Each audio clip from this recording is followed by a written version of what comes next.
Hello student, good evening. मैं doctor Surendra Kumar. आज मैं आप लोगों को इग्नू द्वारा आयोजित एग्ज़ाम जून 2023 का मैराथन क्लास देने जा रहा हूँ। MPS 2 का MPS 1 का मैंने दे दिया। बहुत अच्छे प्रश्न उसमें आए, लड़के बहुत अच्छे ढंग से लिखे। बहुत सारे स्टूडेंट ने मैसेज किया कि बहुत अच्छा क्वेश्चन आया सर। तो मैं आपको बता दूं कि MPS 2 में आपको पढ़ना क्या है। तो MPS 2 का जो टॉपिक है अंतर्राष्ट्रीय संबंध, सिद्धांत और समस्याएं। समझ लीजिए कि आपको फॉरेन पॉलिसी से, इंटरनेशनल पॉलिटिक्स से रिलेटेड बहुत सारे प्रश्न रहेंगे जो मैंने आपको दिया भी है, और आप इसमें अपने मन से भी बहुत अच्छे ढंग से लिख सकते हैं। कुछ एग्जाम्पल भी आप दे सकते हैं। तो चलिए हम लोग देखते हैं कि कौन सा क्वेश्चन मैंने आप लोगों को दिया है जिसके उत्तर पर आज हम लोग चर्चा करें। तो सबसे पहला जो प्रश्न है, अंतर्राष्ट्रीय संबंध के अध्ययन की नारीवादी दृष्टिकोण के प्रमुख तर्कों का संक्षेप में वर्णन कीजिए। इसे मैं छोड़ दे रहा हूं। अब दूसरे प्रश्न पर मैं चर्चा कर रहा हूं। चूंकि मैंने जो 15-16 प्रश्न दिया है उसमें मैं जो इम्पॉर्टेंट, बहुत ही इम्पॉर्टेंट क्वेश्चन है उसी के बारे में मैं चर्चा करूंगा। बाकी क्वेश्चन का आंसर मेरे YouTube पर उपलब्ध है। तो दूसरा जो प्रश्न है, मानव सुरक्षा के अर्थ और आयामों की चर्चा कीजिए। दूसरा जो प्रश्न है, मानव सुरक्षा के अर्थ और आयामों की चर्चा कीजिए। तो इसको आप कैसे लिखिएगा?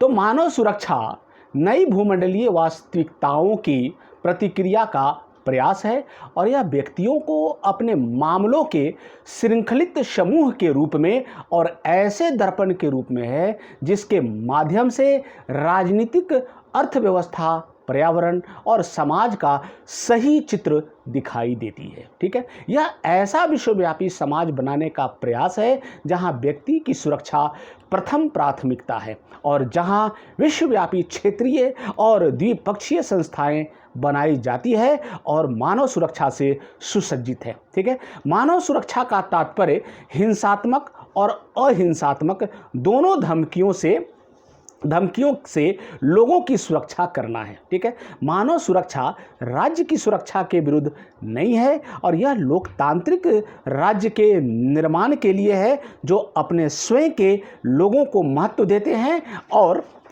उसके सभी संजातीय और प्रजातीय समूह की रक्षा करते हैं। ठीक है, मानव सुरक्षा का सिद्धांत कोई नया नहीं है। समसामयिक अंतर्राष्ट्रीय संबंधों में मानव सुरक्षा को आगे बढ़ाने वाले सिद्धांत एक शताब्दी से भी अधिक पुराने हैं। ठीक है, इसके विकास की प्रक्रिया 19वीं शताब्दी में ही आरंभ हुई थी, जो कई अंतर्राष्ट्रीय मानवतावादी संगठनों के निर्माणों में प्रतिबिंबित हुई, विशेषकर अंतर्राष्ट्रीय रेड क्रॉस सोसाइटी में। ठीक है, तब से यह प्रक्रिया विभिन्न अंतर्राष्ट्रीय संस्थागत अभिव्यक्तियों के रूप में प्रतिबिंबित हो रही है। ठीक है, उदाहरण के लिए जो मुक्तिवादी सिद्धांत में युद्ध के कानूनों को संहिताबद्ध कर रहे हैं, ये सिद्धांत संयुक्त राष्ट्र चार्टर और मानव अधिकार की संयुक्त राष्ट्र घोषणा और कुछ वर्षों पूर्व स्थापित अंतर्राष्ट्रीय अपराध न्याय संविधि में रखे गए हैं। इसलिए मानव सुरक्षा के सिद्धांत बराबर आधुनिक अंतर्राष्ट्रीय प्रणाली में मौजूद थे, जिसमें अपने आधार के रूप में प्रभुसत्ता संपन्न राज्यों की धारणा है। ठीक है, समकालीन विश्व में मानव सुरक्षा में सहायक है, जैसे अंतर्राष्ट्रीय शांति एवं मानव सुरक्षा को बढ़ाना, लोगों की राजनीतिक, आर्थिक, सामाजिक और शिक्षा संबंधी उन्नति में सहयोग देना, स्वशासन अथवा स्वतंत्रता के क्रमिक विकास में सहायता देना, जाति, लिंग, भाषा और धर्म का भेदभाव किए बिना सबके लिए मानवीय अधिकारों तथा मूल स्वतंत्रताओं के प्रति आस्था बढ़ाना और उनमें यह भाव जगाना कि संसार के सब लोग एक दूसरे पर निर्भर हैं। ठीक है, अब आइए दूसरा जो प्रश्न है उस पर हम लोग चर्चा करते हैं। दूसरा जो प्रश्न है, निर्भरता के सिद्धांत की व्याख्या कीजिए और इसकी सीमाओं का विश्लेषण कीजिए। निर्भरता क्या है, इस पर हम लोग अब चर्चा करते हैं। विकास का विचार सदियों से मानव चिंतन का प्रमुख विषय रहा है, लेकिन औद्योगिक क्रांति के बाद यह सामान्य मानवीय अध्ययन का विषय बन गया। औद्योगिक क्रांति में बड़ी बड़ी मशीनों का आविष्कार हुआ और नए नए कल कारखाने स्थापित किए गए। औद्योगिक क्रांति के बाद महत्वपूर्ण बदलाव यह हुआ कि अब मानवीय कार्य का स्थान मशीनों द्वारा ले लिया गया। ठीक है, सामंतवादी व्यवस्था की उड़ती हुई राख पर पूंजीवादी का महल खड़ा होने लगा और मानवीय ऐशो आराम, शिक्षा, संस्कृति, उपभोग और स्वामित्व के नए स्वरूप सामने आने लगे। ठीक है, औद्योगिक दृष्टि से संपन्न पूंजीपतियों ने पिछड़े देशों को अपने हितों में इस्तेमाल करना प्रारंभ कर दिया और एक तरफ तो उन्होंने कच्चे माल का स्रोत बनाया और दूसरी तरफ उन्हें व्यापार के रूप में भी प्रयोग किया। ठीक है, इसका सीधा परिणाम यह हुआ कि उन्नत देश और उन्नत होते चले गए और निर्धन देश और निर्धन होते चले गए और परिणाम यह हुआ कि निर्धन देश पिछड़ेपन के दलदल में फंसते गए। वे इस तरह से फंस गए कि वे उभरने का नाम नहीं ले पाए। द्वितीय विश्व युद्ध के बाद उपनिवेशों के रूप में अभी तक इस्तेमाल हो रहे इन देशों ने मुक्ति आंदोलन का दौर प्रारंभ किया और परिणाम स्वरूप बीच पटल पर अनेक नव स्वाधीन देश का अस्तित्व प्रकट हुए। ये नवोदित देश न केवल आर्थिक दृष्टि से टूटे हुए थे बल्कि सामाजिक स्तर पर भी ये विचारणीय स्थिति में थे। इनका मुख्य आधार कृषि ही था। जैसे कि हम लोग भारत एक कृषि प्रधान देश है। बीमारी, भूखमरी एवं अशिक्षा ने इन्हीं हालात को और भी जर्जर कर दिया। इन देशों के सामने राष्ट्र निर्माण की समस्या अहम थी और राष्ट्र निर्माण की प्रक्रिया में इसके सामने बड़े प्रश्न खड़े थे। विकास की परिकल्पना या विकास के रास्ते का चयन करना। निर्भरता सिद्धांत के अनुसार पूंजीवादी राज्य उपनिवेशों में धन लगाकर वहां की आम जनता का शोषण करते हैं और यह प्रक्रिया राज्य के अर्ध आश्रितों की स्थिति में डाल देती है।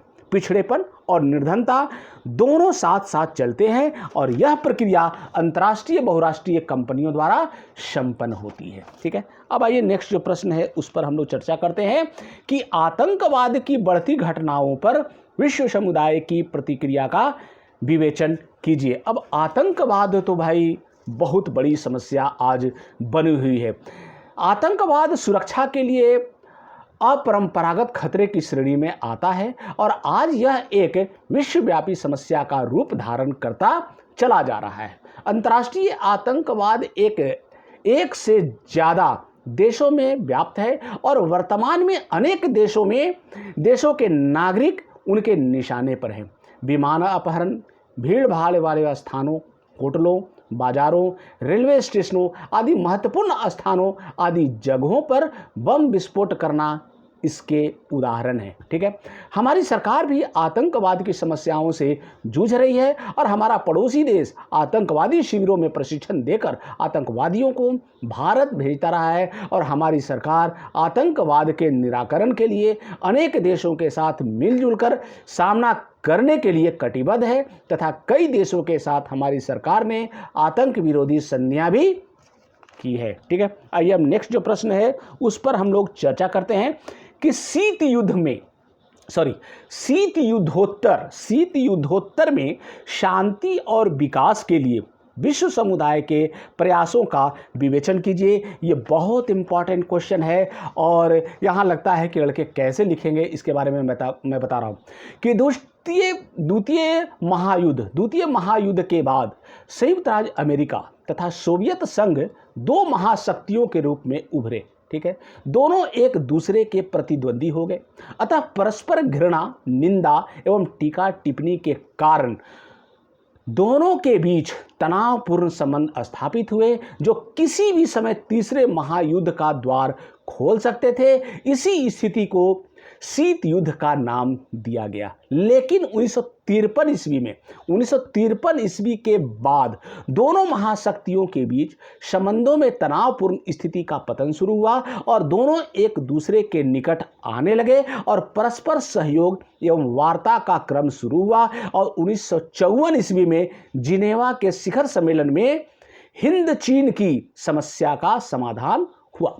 धीरे धीरे प्रगति का क्रम चलता रहा जिससे शीत युद्ध का कटाव हुआ जिसे तनाव शैथिल्य का नाम दिया गया। क्या दिया गया? तनाव शैथिल्य का नाम दिया गया।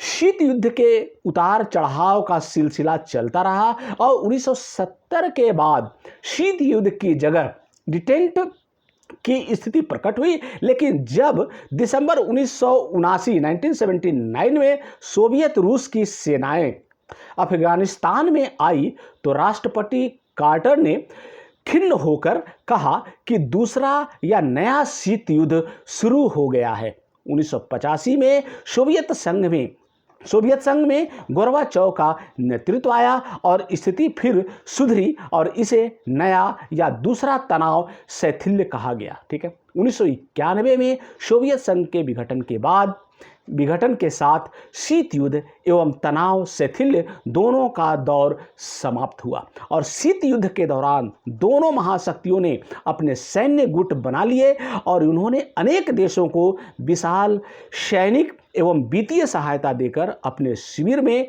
शामिल किया। ठीक है। दुनिया द्विध्रुवीय हो गई, लेकिन भारत के प्रधानमंत्री नेहरू, यूगोस्लाविया के राष्ट्रपति टीटो और इंडोनेशिया के राष्ट्रपति स्वर्ण में मिस्र के राष्ट्रपति नासिर जैसे नेताओं ने गुट निरपेक्ष का मार्ग चुना और उन्होंने शीत युद्ध की निंदा की, किंतु दोनों महाशक्तियों से अच्छे संबंध बनाकर अंतर्राष्ट्रीय शांति एवं सुरक्षा के क्षेत्र में अपना सहयोग दिया। ठीक है। आइए अब नेक्स्ट जो प्रश्न है उस पर हम लोग चर्चा करते हैं कि संजातीयता क्या है। बहुत इंपॉर्टेंट क्वेश्चन है। संजातीयता क्या है? युद्धोत्तर अवधि में जातीय हिंसा और संघर्ष क्यों बढ़ गए? या क्वेश्चन को इस तरह से घुमा सकता है कि आधुनिकीकरण और संजातीयता क्या है, तो इसको आप कैसे लिखेगा? तो आधुनिकीकरण और संजातीयता का मिश्रण प्रायः सभी राजनीतिक व्यवस्थाओं की विशेषताएं हैं। कुछ राजनीतिक व्यवस्थाएं अत्यधिक परंपरागत हैं, जो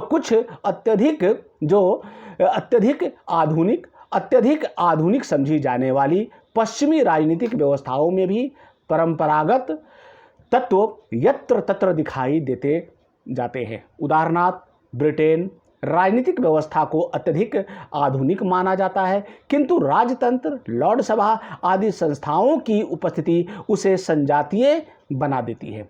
द्वितीय विश्व युद्ध के बाद नवोदित तृतीय दुनिया के देशों ने आधुनिक समझी जाने वाली पश्चिमी राजनीतिक संस्थाओं को अपनाया, किंतु यहाँ के समाज परंपरागत ही बने रहे, जिससे यहाँ परंपरागत और आधुनिकता का मिश्रण स्पष्ट रूप से परिलक्षित होता है। भारतीय राजनीतिक संजातीयता और आधुनिकता का जहाँ एक सुंदर संगम दिखाई देती है, वहीं दूसरी ओर यत्र तत्र परंपरा और आधुनिकता में टकराव भी उभर कर सामने आता है। कुछ विद्वानों का विचार है कि भारत का सामाजिक ढांचा संजातीय है और राजनीतिक संरचनाएं आधुनिक। भारत में संजातीय सामाजिक ढांचे के साथ आधुनिक राजनीतिक संरचनाओं को ऊपर से आरोपित करने का प्रयास किया गया, जिससे राजनीतिक संस्थाएं अपनी जड़ें नहीं जमा पाई। फिर भी भारत एक ऐसे विकासशील समाज का प्रतिमान है जहां परंपरागत व्यवस्था का त्वरित गति से आधुनिकीकरण हो रहा है। ठीक है। संजातीयता मूल्यों में बदलाव आ रहा है और परंपरागत सामाजिक संस्थाएं राजनीति के संपर्क में आने से परिवर्तित रूप में दिखाई देने लगी है। ठीक है।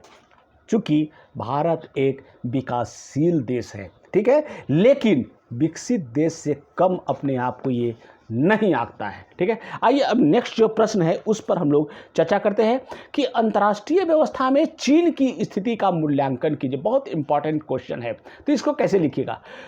तो द्वितीय विश्व युद्ध से पूर्व चीन को एशिया का रोगी कहा जाता था। द्वितीय विश्व युद्ध से पूर्व चीन को एशिया का रोगी कहा जाता था। ब्रिटेन, फ्रांस, अमेरिका और जापान जैसी शक्तियों ने उसका खूब राजनीतिक और आर्थिक शोषण किया। वे उसे पूर्व का तरबूज समझते थे, किंतु साम्यवादी क्रांति 1949 के बाद राजनीति में एक महाशक्ति के रूप में चीन का उदय हुआ। आज न्यूक्लियर भौतिक के क्षेत्र में चीन पश्चिमी देशों के साथ बराबरी पर है। चीन की बढ़ती हुई शक्ति के परिप्रेक्ष्य में जॉन हे ने वर्षों पूर्व कहा था कि विश्व की शांति चीन पर निर्भर करती है। और कोई चीन को समझ सकेगा उसी के हाथ में आगामी 5 शताब्दियों तक विश्व राजनीति की कुंजी होगी। 19वीं शताब्दी के आरंभ में चीन के संबंध में एक चेतावनी देते हुए नेपोलियन बोनापार्ट ने कहा था कि वहाँ एक दैत्य पड़ा सो रहा है, उसे सोने दो, क्योंकि जब वह उठेगा तो दुनिया को हिला देगा। ठीक है। साम्यवादी क्रांति के बाद चीन के व्यवहार ने उपरोक्त कथन को सत्य कर दिखाया। वर्तमान समय में चीन की कूटनीति रूस और अमेरिका को ही नहीं बल्कि विश्व के अन्य दूर और पड़ोसी सभी देशों को परेशान किए हुए है। अभी आप देख रहे होंगे कि आप चाहे आर्थिक क्षेत्र में हो, चाहे आप अभी कोरोना का मामला जो है इस पर आप देख रहे होंगे, चीन पूरे विश्व को परेशान किए हुए है और अपने आप को समझता है सुपर पावर। यही चीज़ आपको लिखना होगा। उसके बाद आ जाइए, बहुत इंपॉर्टेंट क्वेश्चन है, नवीन विश्व व्यवस्था के लक्षणों और निहितार्थों का वर्णन कीजिए। नवीन विश्व व्यवस्था, अब इसके बारे में कैसे आप लिखिएगा। तो वर्तमान अंतर्राष्ट्रीय राजनीति का प्रमुख मुद्दा है नवीन आर्थिक व्यवस्था की मांग, जो उत्तर दक्षिण संवाद के नाम से भी लोकप्रिय है। ठीक है, ऐसा नहीं कि नवीन दक्षिण समाज आर्थिक समाज आ गया और उत्तर दक्षिण संवाद आ गया तो आप वहाँ कंफ्यूज हो जाइए। ठीक है, दोनों का उत्तर एक ही होगा। द्वितीय विश्व युद्ध के बाद राजनीति के स्वरूप एवं संबंध में मौलिक परिवर्तन हुए और एशिया, यूरोप, अफ्रीका एवं तालिनी अमेरिका के अनेक देश यूरोपीय साम्राज्यवादी शासन से मुक्त हुए। यद्यपि इन सभी देशों को राजनीतिक स्वतंत्रता एवं सार्वभौमिकता मिल गई, परंतु आर्थिक दृष्टि से ये सभी देश अत्यंत गरीब, अविकसित एवं पिछड़े रहे। ठीक है, वैज्ञानिक तकनीकी विकास के कारण तथा औद्योगिकरण के कारण कुछ पश्चिमी देशों ने अत्यधिक आर्थिक प्रगति कर ली। ठीक है, अतः 1950 के दशक के ये देश विकसित राष्ट्र के रूप में माने गए और इसके विपरीत अनेक एशिया, अफ्रीकी, यूरोपीय तथा लातिनी अमेरिकी देशों अपनी पिछड़ी आर्थिक अवस्था के कारण विकासशील राष्ट्र के रूप में पहचाने गए। ठीक है, विश्व के अधिकांश विकसित देश धरती के उत्तरार्ध गोलार्ध में पड़ते हैं, जैसे अमेरिका, ब्रिटेन, फ्रांस, रूस, जापान, जर्मनी तथा कुछ पूर्वी यूरोपीय देश भी हैं और दक्षिणी गोलार्ध में सभी विकसित देश आते हैं। उत्तरी गोलार्ध सभी देशों की मुख्य विशेषताएं हैं और उनका अत्यधिक विकसित होना। तो दक्षिण गोलार्ध के देशों की विशेषता है गरीबी, आर्थिक पिछड़ापन, औद्योगिकरण का अभाव, बेरोजगारी एवं अधिकांश लोगों का अत्यधिक निम्न स्तर। ठीक है, 1950 से 60 के दशक में विकसित देशों की संख्या बढ़ने लगी और गुटनिरपेक्ष देशों के रूप में इनकी सामूहिक भूमिका भी महत्वपूर्ण होने लगी।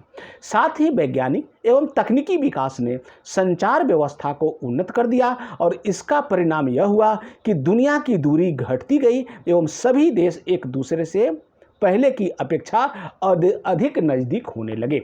विश्व का 70% जनसंख्या दुनिया के देशों में है, जबकि विश्व का सिर्फ 30% आय इन देशों को मिल पाता है। अतः विकासशील देशों ने अंतर्राष्ट्रीय ढांचे के राजनीति एवं आर्थिक स्वरूप में अधिक से अधिक प्रजातंत्रीकरण तथा समाजवादी दृष्टिकोण की मांग की है। ठीक है, 1950 के दशक में विकासशील देशों ने अंतर्राष्ट्रीय संगठनों जैसे अंतर्राष्ट्रीय मुद्रा कोष, गेट, IBRD को अपने पिछड़ेपन के लिए दोषी ठहराया। ठीक है, विश्व में आर्थिक व्यवस्था को बदलने के लिए विकसित तथा विकासशील देशों के बीच वार्तालाप शुरू हुआ, जिसे उत्तर दक्षिण संवाद कहा जाता है। इसे ही नवीन आर्थिक व्यवस्था कहा जाता है। ठीक है, अब आ जाइए नेक्स्ट जो प्रश्न है उस पर हम लोग चर्चा करते हैं और वो भी बहुत इंपॉर्टेंट प्रश्न है। वैश्वीकरण अर्थात भूमंडलीकरण से आप क्या समझते हैं? ग्लोबलाइजेशन पर हम लोग चर्चा करेंगे। तो ग्लोबलाइजेशन का अर्थ होता है विश्वव्यापीकरण, भूमंडलीकरण तथा वैश्वीकरण। ठीक है, जिसको इंग्लिश में ग्लोबलाइजेशन कहते हैं। भूमंडलीकरण वह प्रक्रिया है जिसमें पृथ्वी को एक इकाई या एक भूमंडलीय गांव समझा जाता है, जहां लोगों के बीच सामाजिक और आर्थिक व्यवहार परस्पर निर्भरता पर आधारित होता है। विश्व को भूमंडलीय मुद्दों और समस्याओं के साथ एक भूमंडलीय समाज माना जाता है, जहां इन मुद्दों और समस्याओं को भूमंडलीय सहयोग से सुलझाया जाता है। ठीक है।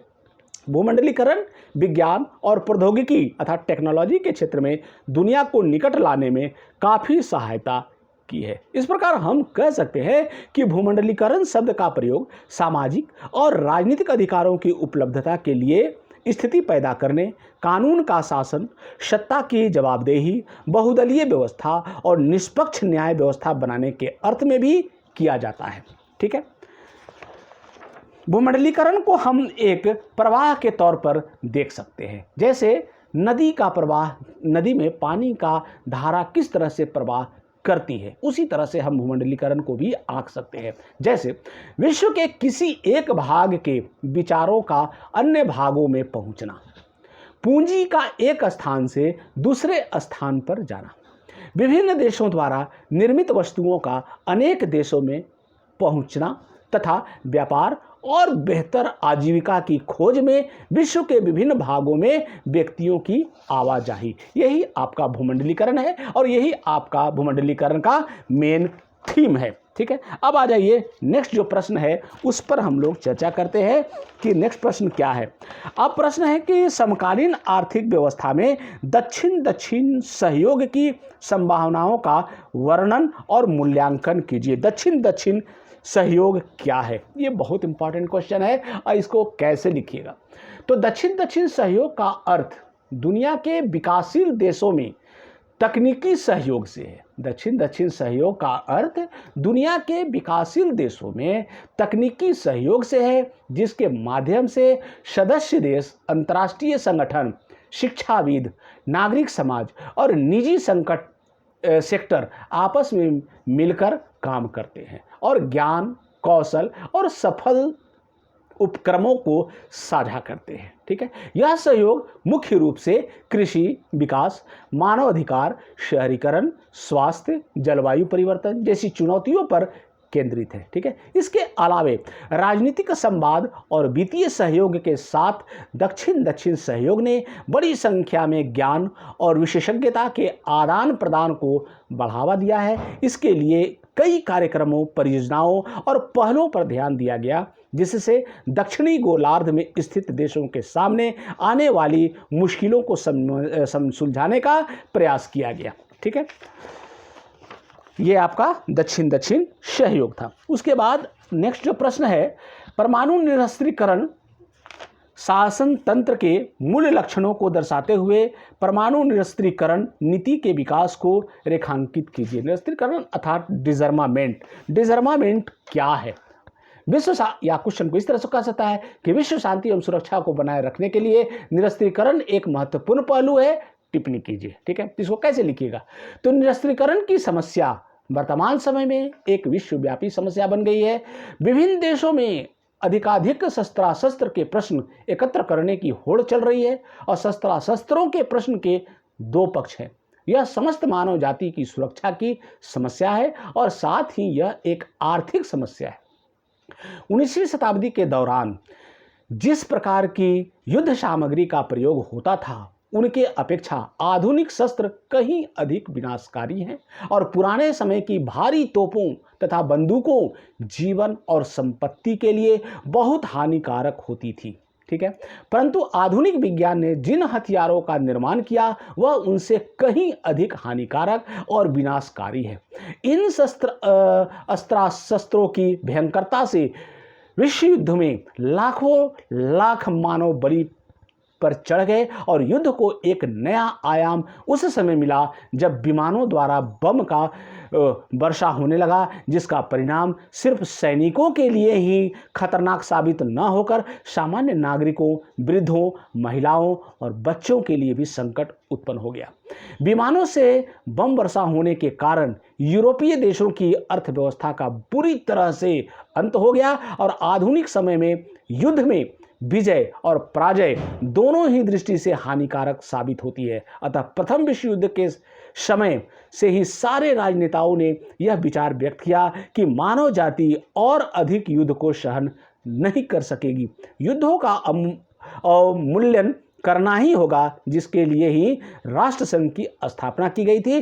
पर राष्ट्रसंघ पूरी तरह से असफल रही, जो कि द्वितीय विश्व युद्ध को रोकने में असफल रही। द्वितीय विश्व युद्ध प्रथम विश्व युद्ध से भी भयंकर हुई तथा इसमें एक नई बात आई। जब द्वितीय विश्व युद्ध अपने अंतिम चरण में था, उसी समय अगस्त 1945 में अमेरिका ने जापान के जो शहर थे, दो शहर हिरोशिमा तथा नागासाकी पर अणुबम गिराए, जिससे ये बम इतने अधिक विनाशकारी थे कि इसका पूर्वानुमान लगाना संभव नहीं था और हजारों लोग तुरंत मौत के घास में चले गए तथा अन्य हजारों लोग इस बम के विकिरण के कुछ ही दिनों में मौत में समा गए। निशस्त्रीकरण का शाब्दिक अर्थ है संपूर्ण शस्त्रों का विनाश तथा शस्त्र रहित संसार की कल्पना। निशस्त्रीकरण के पक्ष सुदृढ़ विश्व जनमत के बावजूद इस दिशा में कोई विशेष प्रगति नहीं हुई है। ठीक है, ये आप इसके बारे में लिखिएगा। अब आ जाइए, नेक्स्ट जो प्रण है कि स्वयं निर्धारण की अवधारणा को गढ़ने और लागू करने में संयुक्त राष्ट्र के संघ की भूमिका की चर्चा कीजिए। अब देखेंगे कि प्रथम विश्व युद्ध हुआ, उसके बाद द्वितीय विश्व युद्ध भी हो गया, लेकिन संयुक्त राष्ट्र संघ क्या कर पाया, इसके बारे में आपको पूरा लिखना होगा कि द्वितीय विश्व युद्ध 6 साल तक लड़ा गया। द्वितीय विश्व युद्ध की शुरुआत 1 सितंबर 1939 ईस्वी में हुई थी। इस युद्ध का अंत 2 सितंबर 1945 ईस्वी में हुआ। द्वितीय विश्व युद्ध में 61 देशों ने हिस्सा लिया था। लगभग 70 देशों की जल थल वायु सेनाएं इस युद्ध में सम्मिलित थी और इस युद्ध में विश्व 2 भागों में बटा हुआ था। पहला था मित्र राष्ट्र और दूसरा था धुरी राष्ट्र। मित्र राष्ट्र में ब्रिटेन, अमेरिका और रूस था और धुरी राष्ट्र में इटली, जर्मनी और जापान थे। इस युद्ध में लगभग 10 करोड़ सैनिक हिस्सा लिए थे, जिसमें से करीब 5 से 7 करोड़ लोगों की जाने गई थी और इस युद्ध में महाशक्तियों ने अपनी आर्थिक, औद्योगिक और वैज्ञानिक क्षमता इस युद्ध में झोंक दी थी तथा इस युद्ध में होलोकॉस्ट और परमाणु हथियार का भी इस्तेमाल किया गया था, जैसा कि मैंने जापान के नागासाकी और हिरोशिमा के बारे में बताया। अमेरिका ने जापान के हिरोशिमा और नागासाकी शहरों पर 1945 को एटम बम गिराए, जिसके कारण काफ़ी लोगों की जानें गई और द्वितीय विश्व युद्ध में काफ़ी धन जन की बर्बादी हुई थी और इन्हीं सभी कारणों को देखते हुए संयुक्त राष्ट्र संघ की स्थापना का निर्णय लिया गया था। ठीक है, उसके बाद हम लोग देखते हैं कि 24 अक्टूबर 1945 का दिन विश्व इतिहास में एक महत्वपूर्ण घटना का दिन माना जाएगा, क्योंकि इसी दिन संयुक्त राष्ट्र संघ नामक विश्व संस्था की स्थापना की गई थी। सन 1945 में जब संयुक्त राष्ट्र संघ बना, तब दुनिया में स्वाधीन देशों की संख्या 50 से भी कम थी। अब जबकि 194 से ज़्यादा देशों में आज़ादी के झंडे लहरा रहे हैं। द्वितीय विश्व युद्ध के बाद संयुक्त राष्ट्र की स्थापना भावी पीढ़ियों को युद्ध की विभीषिका से बचाने हेतु की गई थी, क्योंकि विश्व शांति तथा सुरक्षा बनाए रखना आज के युग की सर्वोपरि आवश्यकता है। संयुक्त राष्ट्र संघ के चार्टर के प्रथम अनुच्छेद में इसके उद्देश्य का वर्णन किया गया है, जैसे भावी पीढ़ियों को युद्ध की विभीषिका से बचाना, मानव के मूल अधिकारों, पुरुष, स्त्रियों तथा बड़े राष्ट्रों के कार्यों तथा समान अधिकार में विश्वास स्थापित करना, इस प्रकार की परिस्थितियां पैदा करना जिसमें संधियों द्वारा लगाए गए बंधनों के प्रति आदर तथा न्याय बनाए रखा जा सके, सामाजिक प्रगति एवं बेहतर जीवन स्तर प्रदान करने में हर संभव सहयोग कर सके। ठीक है, तो ये आपको लिखना होगा। उसके बाद है गैर सरकारी संगठन के उदय और अंतर्राष्ट्रीय संबंधों की उनकी प्रासंगिकता तथा भूमिका की व्याख्या कीजिए। ये बहुत इंपॉर्टेंट प्रश्न है और इसको कैसे आप लिखिएगा। तो विश्व के हर कोने में बसे बुद्धिजीवियों, सामाजिक कार्यकर्ताओं, राजनेताओं आदि ने मानवाधिकार रक्षा के लिए आवाज़ बुलंद की है। भले ही वह आदर्शवादी नारों को उठाकर अपने कुछ हितों की पूर्ति के लिए ऐसा कर रहे हों, मानव कितना ही स्वार्थी हो, कुछ अंश तक वह आदर्शवादी भी होता है और इसी आदर्शवादिता की चमक से आकर्षित होकर अनेक गैर सरकारी संगठनों का निर्माण हुआ, जिन्होंने ईमानदारी से मानव अधिकार की रक्षा के लिए प्रयत्न किया और ये संगठन ही अनेक लोगों की आशा की किरणें बनी। ठीक है, इस क्षेत्र में 1942, 1952 तथा 1961 में स्थापित क्रमशः International League for Human Rights, International Commission of Jurists तथा इम्नेस्ट्री इंटरनेशनल नामक अंतर्राष्ट्रीय संगठन प्रमुख है। इनके अतिरिक्त संयुक्त राष्ट्र संघ की विशिष्ट एजेंसियां, Working Group of the International Affairs of the World Council of Change, the Political Commission of Justice and Peace तथा the International Committee of the Red Cross के नाम प्रमुख हैं। ठीक है, ये सभी संगठन गैर सरकारी संगठन हैं तथा अपने कार्यों को पूरी तरह से करते हैं, विशेषकर राजनीतिक अभियानों, विकास जागरूकता और आपदा राहत तथा पर्यावरण मुद्दों जैसे क्षेत्र में। अंतर्राष्ट्रीय गैर सरकारी संगठनों के कार्यों का लक्ष्य सीमित होता है और अधिकांश अंतर्राष्ट्रीय गैर सरकारी संगठन किसी एक खास क्षेत्र में कार्य करते हैं। स्वयं सेवकों और आदर्शवादियों पर आधारित स्टाफ नीति होती है और अंतर्राष्ट्रीय गैर सरकारी संगठन अधिक लोकप्रिय और अधिक सक्षम होते हैं। इसके अलावे इसके कार्यशैली अधिक जन संचार, मैत्रीपूर्ण और नया परिवर्तन करने वाली होती है, जैसे राजनीतिक मिशनों के सामने विरोध प्रदर्शन, अमेजोनियन लोक साहित्य को बढ़ावा देने के लिए भूमिका, सितारों की नियुक्ति। इस प्रकार अंतर्राष्ट्रीय गैर सरकारी संगठनों के पास स्वायत्त होने का और उनके द्वारा पैरामीटरों के अंदर कार्य करने का काफ़ी महत्व होता है। ठीक है, आइए अब नेक्स्ट जो प्रश्न है उस पर हम लोग चर्चा करते हैं कि परमाणु अप्रसार नीति का विकास बताइए और परमाणु अप्रसार प्रमुख क्या है।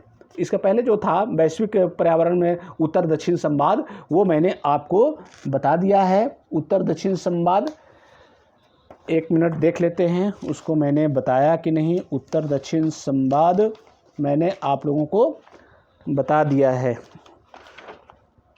उसी को हम लोग कहते हैं आपको राष्ट्रीय नवीन विश्व व्यवस्था। ठीक है, उत्तर दक्षिण संवाद मैंने आप लोगों को बता दिया है। अब आ जाइए दक्षिण, एक मिनट देख लेते हैं कि उसमें हम लोगों ने क्या बताया है। उत्तर दक्षिण संवाद मैंने आपको बता दिया है। अब आइए नेक्स्ट जो प्रश्न है, परमाणु अप्रसार नीति। ये बहुत इंपॉर्टेंट क्वेश्चन है, इससे प्रश्न जरूर आएंगे। मैंने देखा है कि प्रत्येक वर्ष इससे प्रश्न जरूर रहते हैं। इसको आप कैसे लिखिएगा, तो परमाणु अप्रसार नीति संधि एक अंतर्राष्ट्रीय संधि है जिसका उद्देश्य परमाणु हथियार और हथियार प्रौद्योगिकी के प्रसार को रोकना, परमाणु ऊर्जा के शांतिपूर्ण उपयोग को बढ़ावा देना और निरस्त्रीकरण के लक्ष्य को आगे बढ़ाना है। ठीक है, भारत ने 1963 ईस्वी की पाक्षिक परीक्षण प्रतिबंध संधि पर हस्ताक्षर किए, जिसने केवल भूमिगत परीक्षण की अनुमति दी, बशर्ते कि उससे पड़ोसी देशों को कोई हानि नहीं हो। जब 1970 में संयुक्त राष्ट्र संघ की परमाणु अप्रसार संधि आई तो भारत ने उस पर हस्ताक्षर नहीं किए। भारत को इस पर कुछ आपत्तियां थी, जैसे यह संधि विभेदकारी है जो 5 बड़ी शक्तियों के अलावा किसी अन्य राज्य को इस बिरादरी में आने से रोकती है। ठीक है, उसके बाद क्या था, शांतिपूर्ण तथा रचनात्मक कार्यों के लिए परमाणु परीक्षणों पर कोई प्रतिबंध नहीं होना चाहिए और इस संधि में कोई ऐसा प्रावधान नहीं है कि इसके उल्लंघनकर्ता को उपयुक्त दंड दिया जा सके। उसके बाद था निरस्त्रीकरण के ध्येय की पूर्ति के लिए समय सीमा निर्धारित की जाए और इस संधि में ऐसा कोई प्रावधान नहीं था। मई 1974 में भारत ने पोखरण में पहला सफल परीक्षण किया, इससे भारत परमाणु शक्ति का बिरादरी में शामिल हो गया। लेकिन प्रधानमंत्री इंदिरा गांधी ने यह स्पष्ट कर दिया कि परमाणु ऊर्जा का प्रयोग केवल रचनात्मक कार्यों के लिए किया जाएगा। भारत सरकार इसी आग्रह पर डटी रही और 1996 में संयुक्त राष्ट्र संघ की महासभा ने व्यापक परीक्षण प्रतिबंध संधि अपनाई तो उन्हीं आपत्तियों के आधार पर भारत ने उसे भी नकार दिया। मई 1998 में प्रधानमंत्री अटल बिहारी वाजपेयी की सरकार के समय भारत ने पोखरण में दूसरा सफल परमाणु परीक्षण आपका किया।